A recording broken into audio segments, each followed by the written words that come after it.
Welcome to What's Leadership with Liz Wiltsey. I'm Liz Wiltsey, and every week I invite someone different to weigh in on essential leadership questions with actionable insight.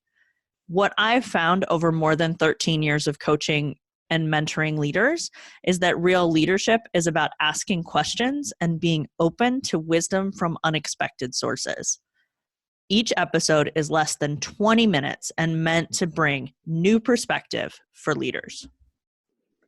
Today, it is my joy to welcome Kimberly Faith. Kim is a systems thinking expert and futurist who is passionate about rewriting our stories. She's the author of Your Lion Inside, Tapping into the Power Within, and is the host of the Sisterhood Report podcast. And on top of all of that, she's my longtime friend and mentor. Most of what I know about leadership, I learned from Kim. So I'm super excited to welcome her. Kim, I'm glad you're here. Wow, that's a heavy opening there, Liz, but I genuinely appreciate that. So Kim, what do you see as the number one challenge that leaders of Millennial or Generation Z teams face? I would say that the number one challenge is to learn how to lead complexity. We are in a changing environment that's at a greater rate than ever before in history, and that means that our systems are being taxed to the limit. And so anyone, especially millennials, who can actually learn this particular skill, I think will bring a great deal to the table, and their value will be immeasurable. And so what would be your number one tip to leaders? You know, it's interesting. I thought a lot about this particular question, and at first glance, it's going to sound odd, but hear me out. I believe that the number one tip I would give people is to redefine your relationship with time. Everywhere I go, people are held hostage by this perception of, I don't have time, I don't have time. And what I'm watching is that it's leading people to make quick decisions, move fast under this illusion that we don't have time. And this is a personal challenge that I even had years ago, to reframe my thinking to say something like, I've got all the time I need, I have the time to do the important things, or this will happen in the right way at the right time with the right people. You see the difference? It's on which syllable are you going to place the emphasis. Yeah. And do you think that also plays into the sort of manufactured urgency? Like the idea of like, it's got to be. Yes, and what's happening is what's leading us to make many poor decisions, and we're having to redo the work. So in effect, for the long term, we're not saving time at all. Well, and do you think the way that the sort of instant gratification piece of particularly social media, do you think that kind of plays in some of it?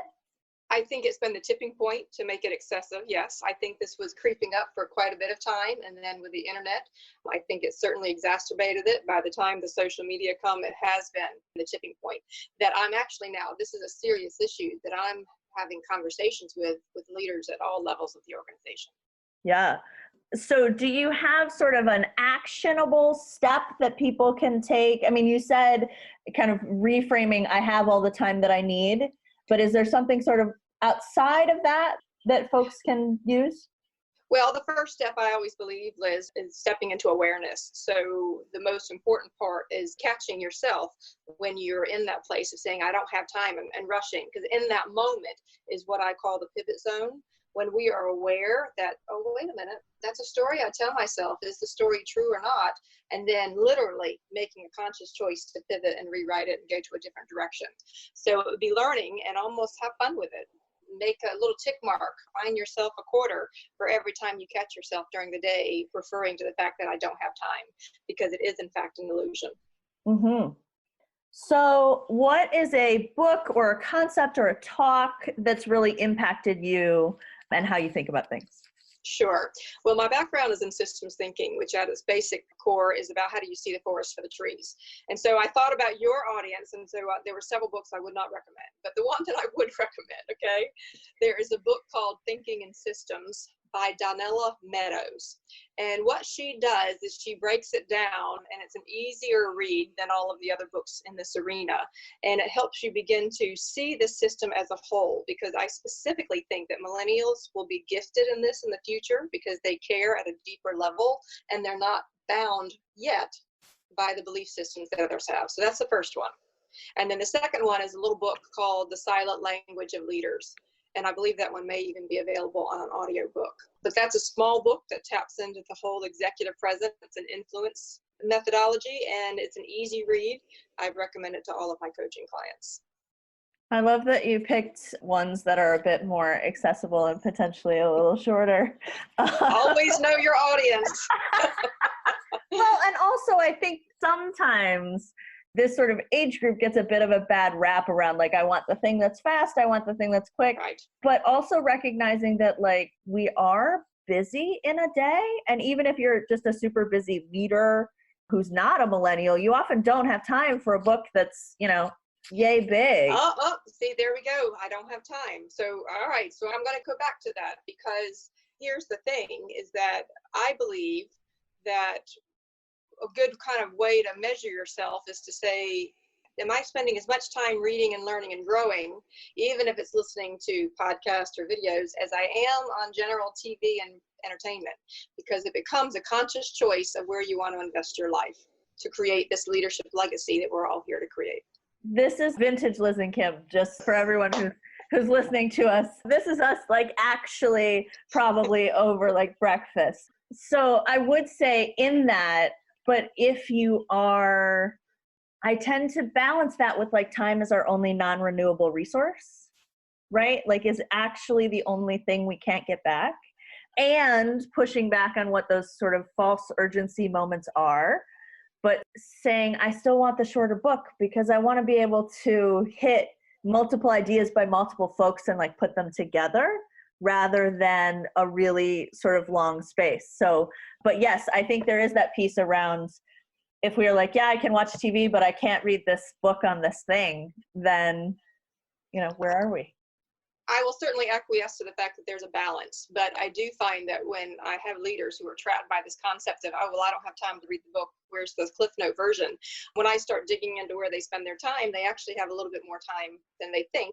And it's a matter of your priorities. And I absolutely am a fan of reading lots of different methodologies. I mean, I read books so much from so many people, it's now become a line item on my budget. So this is serious stuff. So I get it, but I do believe that there's a balance, Liz. Your professional development line item budget. Pretty much, yes. And then Kim has a library, and it's great. So what should I have asked you that I didn't?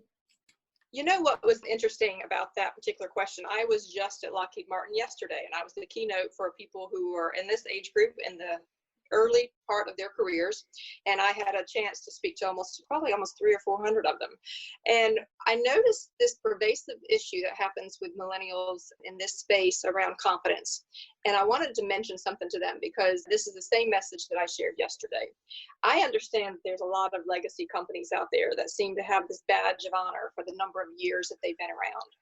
I was there in the days of Kodak. Okay. I've had a front row seat as I've watched the challenges of GE. I've worked with a lot of legacy companies as well as tech companies, and I see that the changes out there. The thing I do know is that the longer we are in a system, the more likely we are to become blinded to real opportunities for change. And I think that's what millennials have the gift to do.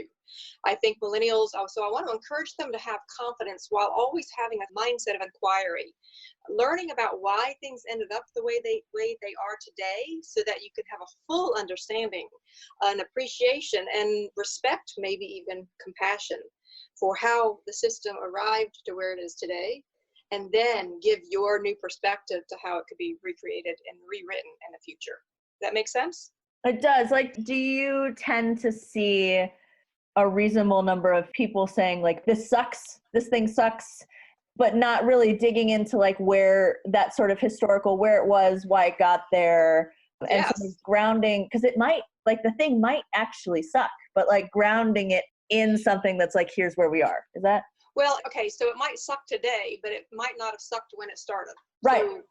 So I think it's really important, and that ties back to this concept of systems thinking and understanding the bigger picture, because I think that the perception and the viewpoints that millennials have that say this is unacceptable, why are we even doing it this way? I think that is valid, important, and as I told them yesterday, it gives me great hope to what the future is.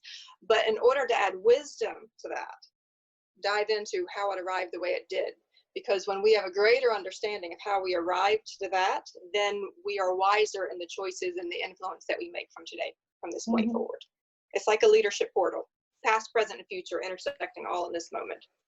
Do you have sort of a set of questions that you would recommend someone in that spot sort of ask to sort of dig at how that system sort of came to be? So let me say, I don't think it's as much a set of questions, but I'll tell you, I would take an 8.5 by 11 piece of paper and I would draw a horizontal line and I would do a timeline. I would ask people, what do they remember about that organization? And I would start mapping that on a little timeline. I'm a big firm believer that if you can't put the story on an 8.5 by 11 piece of paper, you don't have a good grasp on what the story is. And I would start mapping out what were some of the things that they noted, what were some of the things that were not said, how that fit into the bigger picture of even competition. And I would gain a greater understanding of how each data point emerges within the larger context of the story. So I guess the questions would be inquiry and sincere desire to say, well, what do you remember? What was it like back then? Do you remember why these decisions were made? And use the tool of the timeline. Yeah, I love that.